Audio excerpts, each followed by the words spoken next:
السلام علیکم ورحمۃ اللہ وبرکاتہ۔ محترم ناظرین، آج 5 جولائی 2022 بروز منگل کی 2 بڑی اہم خبر آپ سے شیئر کر رہے ہیں۔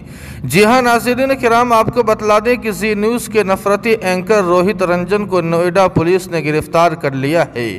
روہت رنجن کو راہل گاندھی کے خلاف فرضی اور غلط خبر پھیلانے کا الزام ہے۔ آپ کو بتلا دیں کہ آج صبح 5 بجے چھتیس گڑھ پولیس روہت رنجن کو گرفتار کرنے کے لیے پہنچی تھی، لیکن نوئیڈا پولیس اسی معاملے میں روہت رنجن کو پہلے ہی اٹھا لے گئی تھی۔ جانکاری کے مطابق زی نیوز کے ڈی این اے پروگرام میں یہ خبر چلی تھی، جس پر چینل کو معافی بھی مانگنی پڑی تھی۔ آپ کو بتلا دیں کہ سدھیر چودھری کی زی نیوز چھوڑنے کے بعد روہت رنجن ہی ڈی این اے پروگرام چلاتے ہیں۔ اسی طرح ناظرین کرام، آپ کو بتلا دیں کہ مولانا بدرالدین اجمل صاحب کے مندر میں ہاتھ جوڑتے ہوئے چند تصاویر خوب وائرل ہو رہی ہے، جس پر لوگوں نے اعتراض کرتے ہوئے کہا ہے کہ آخر مولانا مندر میں مورتی کے سامنے ہاتھ کیوں جوڑ رہے ہیں۔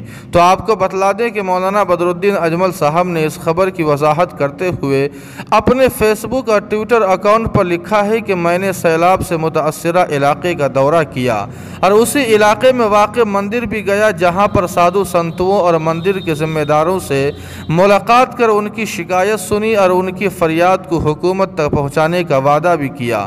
مولانا بدرالدین اجمل صاحب نے کسی مورتی کے سامنے ہاتھ نہیں جوڑا ہے، بلکہ سادھو سنتوں اور ذمہ داروں سے صرف ملاقات کی ہے، انہی کی تصاویر وائرل ہو رہی ہے۔